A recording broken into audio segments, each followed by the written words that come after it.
Hello, good afternoon, everybody from beautiful Toronto. How's everyone doing today? I hope you're really good because I'm really excited. Coming live after a long time, and yes, I did come live yesterday to share a few important tips. I hope that helped. But today is a very important topic. Full disclaimer. Everything that I'm sharing with you is from my own experience. So, don't get me into trouble. But hey, with so many people that are working as faculty, you know what I'm talking about. So let's get started.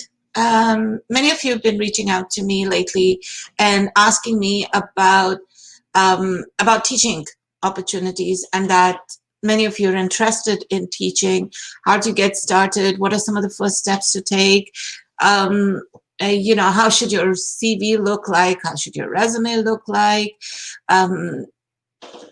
you're applying but you're not getting responses. Now, if you've decided that you want to get into teaching, there are certain things that literally everybody should know, and that is the subject matter that you want to teach. Yes, teaching is one of those amazing professions in which you're making a difference in the lives of your students. So the first and the foremost thing that you really, really need to be an expert in is the subject that you would be teaching. Now, let's say that you have been teaching or your passion is teaching. So I'm going to break it down into three parts, okay? One is you've been teaching internationally. You've just come to Canada. You want to get back into teaching, and you're really struggling. If you've been teaching internationally, chances are you have a PhD, because in most of the international colleges, and if I would just pick India, that's a basic requirement that you need to have a PhD. Now, here's a math for you. Considering, and it's not me who's saying this, it's the statistics. Statistics say that every year in Canada, you have an increase of 6,000 PhDs. So 6,000 people join the ranks of doctors, PhDs, right? And in total, and I got the stats over here, and forgive me if I look down, it's because I've, tips so I don't miss anything. 208,480 total PhDs in Canada. So if you feel, and as you see the job postings, it says PhD preferred, you have a PhD from a different part of the world, congratulations, you can join. So when you look at a job posting for a full-time faculty, it says PhD required, and you have a PhD, ladies and gentlemen, please start applying for positions. Make sure your CV speaks for you. Now, let's say you have a PhD, but you're new to Canada, you don't know how to apply for positions. Well, it's really, really, really simple. You've decided that you want to teach. I'm going to take Centennial College as an example, because Centennial College is the oldest and the largest college in the Greater Toronto area. The oldest college probably in Ontario. It started in 1966. It is one of the oldest and the largest college. It has 21,979 full-time students, and this is from the stats this morning, and a total of 443. That's an average of 500 full-time faculty. So almost 30,000 students who are registered full-time. Not talking about part-time, I'm not talking about international students, we're just talking about full-time students studying in Centennial College is an average at 30,000 a year. And 400, let's say 500 full-time faculty. Do you think 500 full-time faculty can teach all of these 30,000 students? No, they can't. Do you think all of them have a PhD? Check it out. check out their profile. Just type in professor, faculty, Centennial College, or any college of your interest, and see if they have a PhD, right? So when you're seeing job postings and it says, PhD preferred, it's a preference. It's not a requirement. So definitely apply. Now let's get into the newcomers who have just arrived, who've been teaching or are a subject matter expert, and your passion is teaching. You want to get back into teaching, right? You've got a master's degree. In some cases, most of you have double masters, and you're really, really good. What are some of the steps that you need to take? Exactly the same steps that somebody who is a subject matter expert, who has been working in the industry and has a passion for teaching and wants to get into teaching. Both of you have to take exactly the same steps. So let's break it down. Are you guys ready? I'm going to ask you guys to please post your comments, because I want this to be interactive. One of the first questions that has come in is, do you need a teaching license to start teaching? Well, today we're talking about colleges and universities. We're not talking about teaching in specific into the boards, school boards. So for a school board, yes, I believe you need to have a teaching license, but in terms of colleges and universities, no.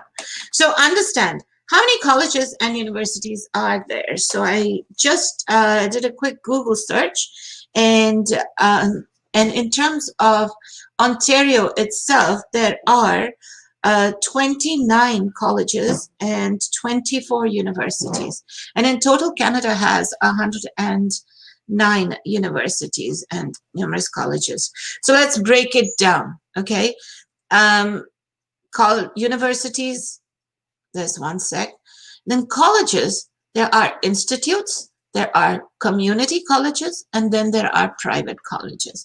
Now, what's the difference amongst all of this? Well, universities, as you know, they're established. They have, it's not really polytechnic. They offer more degree-related courses. They do have a lot of certifications, but they're focused more on university education. Then we're talking about community colleges. Community colleges are colleges like Centennial, Humber, Sheridan, and George Brown, you name it. And this, again, I'm talking about GTA because I am in the Greater Toronto area. So there are those colleges, and then there are private colleges. The major difference among those colleges, community colleges and private colleges, is the pay structure. You probably have to teach the same. If not, in private colleges, you probably have to teach a much higher and a more trendy kind of education, leading edge education. But in colleges also, your subject matter expertise is really, really important. So let's say you want to get into teaching and you don't have a degree. Like I said, look at my profile. I don't. You don't have a degree. First step you need to do is you need to know what are the courses you want to teach. Yes, my friends, this is extremely important. Make life easy for the person who is looking at your CV or your resume. So what are the courses you want to teach? So let's say, let's pick a technology course.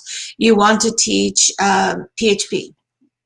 You want to teach PHP, and you want to teach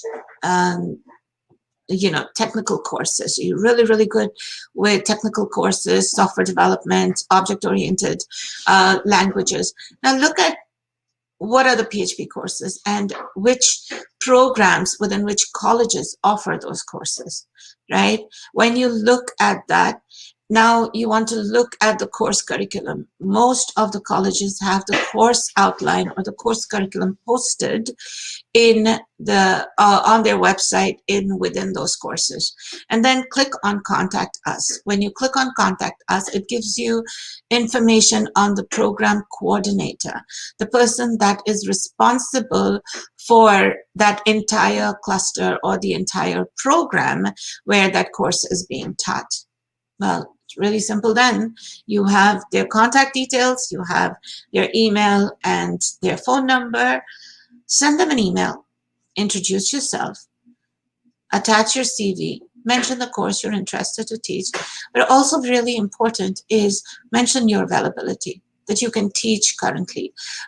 In your CV, there is a way that you have to create your CV. Research the person to understand what kind of CV that they'd be looking at. Would it be a CV, or would it be a resume, or would it be a one-page summary of what you can do or what you have done, right? At the end of the day, your expertise matter. Now, you found out who is the person responsible, you have their contact details, you've reached out to them. Why did I say that this week is the most important week for you if you've decided you want to get into teaching? That's because we do, or rather college systems does, their September hiring. So understanding when do courses start and what semester is running. For example, if PHP is run in the first semester and right now I have the third semester running, I may not need you, right? I may need you next term when I have the first semester running. So please do some research, try to find out when is the course running? What are the timelines of the course? What are the timings of the course? So going back to my original topic, timing, right? Most of the hiring for September courses happens in April and May as colleges are wrapping up the previous semester. And program coordinators, faculty are planning their vacation. So as colleges close during the summer, they've already done the hiring for September. Now, when the program coordinators come back at the end of August, early September, a week or two before colleges or classes are officially ready to get started, we receive a lot of emails, and a lot of emails from part-time faculty or from partial load faculty who've probably been offered a full-time role within other colleges and are unable to teach at this time with our courses. Now we're scrambling for faculty, right? We need to find somebody who's a subject matter expert who can teach that course. So one of the first things that we do is we put the word out amongst all the other coordinators within the cluster, our associate deans, our chairs, and say, hey, so-and-so, is not going to come back. I need a faculty to teach these courses. Do you have anybody in your roster? Now think about it. Your email has gone into their email box. You have the skills, you have the experience, you have the availability. Chances are you're the answer to my prayers. You're the answer to their prayers, right? You're the one that they're looking for. So you're going to get in. You're going to get called in. They're going to ask you about your credentials. They're going to ask you about your experience. And if you have everything, the position is yours. So availability plays a key role when it comes to teaching or starting your career as a professor within any colleges and most universities. Now let's break it down a little more. Understanding that colleges have a dual structure. They do teach academic courses during the day, but they also have similar courses being taught in the evenings, and that falls under continuing education. So let's say you have sent your resume to teach PHP to the academic coordinator. Also reach out to the director of continuing education, and remember that each school will have their own director of continuing education. So reach out to the directors of continuing education and send in your CV or your resume and introduce yourself. Let them know that you're available, that you have this experience, that you have this expertise, and you are interested in teaching within that sector or within their cluster. And it's as simple as that. Yes. So anybody has any questions? Because I don't see any questions coming in. I know there is a lag, so I'm going to ask you all if you have any very specific questions for me. Mythbusted.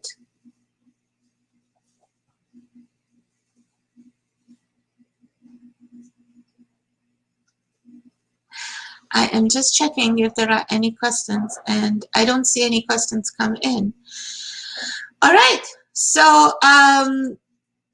hopefully this helped. Again, I wanted to start thinking. I had a conversation with somebody this morning, and you know, she's been teaching. She was a newcomer. She was struggling to get a job. She found a job, and she's been teaching for the past few semesters, and now her hours have been cut and she was looking for other jobs. So maybe I can talk a little bit about the salary structure and the different roles within teaching. So in terms of college teaching, we have a union. Full-time faculty have can teach 16 to 18 hours per week. Okay, and beyond that, then it comes to part-time faculty. So there is part-time faculty which are non-unionized, partial load faculty who teach anywhere from 7 to 12 hours within a college system, and then you've got full sessional faculty who usually are hired for a period of 1 year or 2 years, because if this continues, then you know there is a need for a full-time faculty. So sessional faculties usually teach up to 24 hours or 20 hours, and then you've got the full-time faculty who have a teaching load, who've got the office hours, who have all of the other admin duties in terms of curriculum, in terms of supervision, and other stuff. So understanding that part-time faculty, you can get paid as little as $80 an hour, $80 to $120, $130 per hour. So part-time faculty and partial load faculty get anywhere based on your education. So if you have a PhD, you can get over $100 per hour. If you do not have a PhD, you have a master's degree, you could get I think the starting salary is, or per hour is $80 per hour. And then you've got the continuing education, and continuing education is also non-unionized, but over here, the salary structure for part-time faculty prevails. So here's a question. Thank you, Annette. I was wondering, there are no questions. What about jobs on International Student Recruiter? So it would be a similar thing. Understanding that International Student Recruiter, this falls under full-time jobs. So understanding that when it is a unionized culture, there are certain standards that need to be met, which means you need to have the education, you need to have the experience, and you need to have a lot of, you need to have the education and the experience. So you have to check mark all of those. And once you have that, you create your CV, your detailed resume, and you apply for it. I think the college structure is, or university is, one of the very few organizations where, you know, resume pages or CV pages does not matter as much as, you know, having all of your publications, all of your information matters. So once again, if you are applying for a unionized position, you need to apply online. Part-time faculty, again, if you're applying during the hiring season, so that is in May, all of us, we post our, all of the colleges and universities, they post their part-time faculty positions online. So it is an awesome idea to have your applications posted online, have all of your credentials, certifications, everything posted online within the ATS system. So let's say, for argument's sake, you applied online, you didn't get through in May, but come September, somebody that was hired part-time is unable to teach. Another place that we're going to look, or one of the first places anybody, the hiring chair or the hiring faculty will look, is the ATS system. So they're going to look into the applicant tracking system, into their database to see how many people apply for the job, who has the experience. They're going to look at your CV, and they're going to start calling you. So there are, you know, job search is job search, ladies and gentlemen. It is not defined. It's not any different. I guess just the structure is slightly different, where colleges and universities, they are unionized. You need to apply online. But when it's crunch time, like right now, they're looking for somebody who is a subject matter expert, who can teach. So if you are connected, let's say, you know, you don't get through right now, then you are connected, you've made those connections, keep in connection with them. Anything can happen between now and December. And guess what? The next hiring that's going to happen is going to be October, November. So for January cohort. And with COVID and the whole online teaching piece, there has been so many changes. So if you are an online expert, you created curriculum, you can teach, definitely reach out to those chairs, reach out to those associate deans, to the deans, program coordinators, people that can help you get in, people who can guide you to get in. You can definitely contact faculty, you can contact other part-time faculty, and they can refer you to their coordinators, right? So start building those relationships right now. Know that right now is a great time to get your foot in the door, but also right now is a great time to build those connections, so that if you don't get your foot in the door right now, you can at least have your foot in the door for January.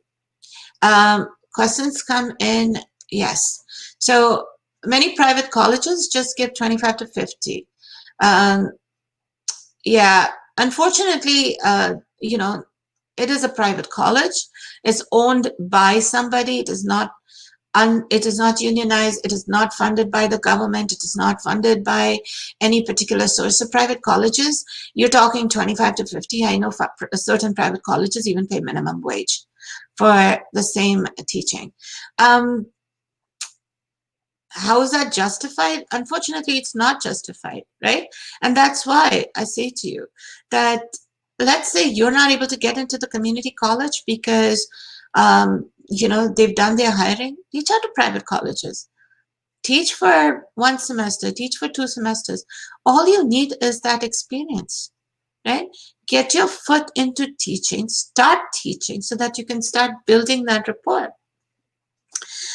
The third part is as a student. So if you are a student within a college, let's say you've decided to take a course. I'm going to point out Dean Delpecia's course at George Brown. Dean is teaching a new certification in diversity and inclusion. He's going to have, you know, diversity and people from diversity and inclusion from human resources do this course. Start going to those, you know, take those courses so that you can start meeting with people. You can start not only building your education and your connections, but you can start understanding how the structure works. So let's say another great idea, you're a subject matter expert. You are, you've created courses online. You have a great idea to teach a particular certification or to teach a particular course. Reach out to the director of continuing education. Give it a proposal. Propose the course that you want to teach.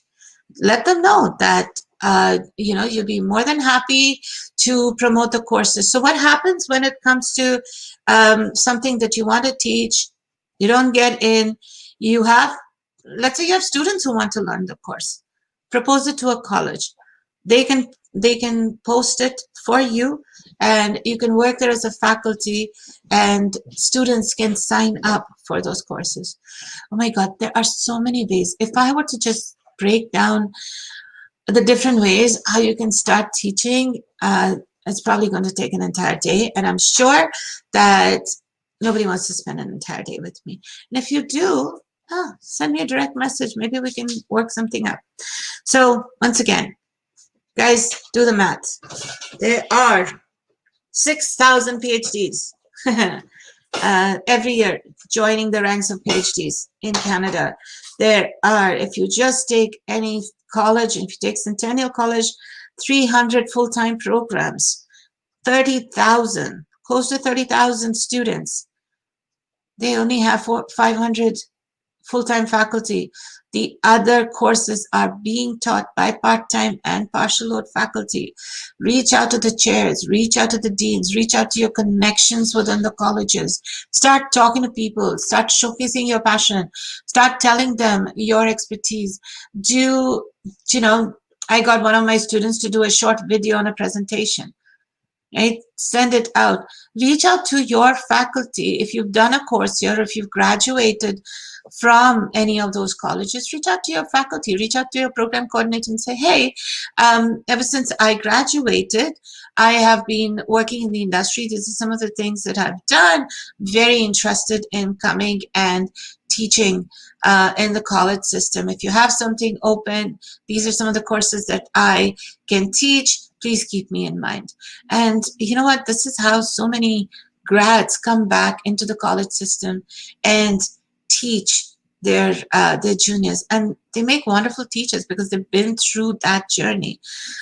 Many faculty, if you see, who've been in the college system for over a decade, they were hired based on their expertise, based on the fact that they completed the course, based on the fact that they reached out to people, based on the fact that there was a need.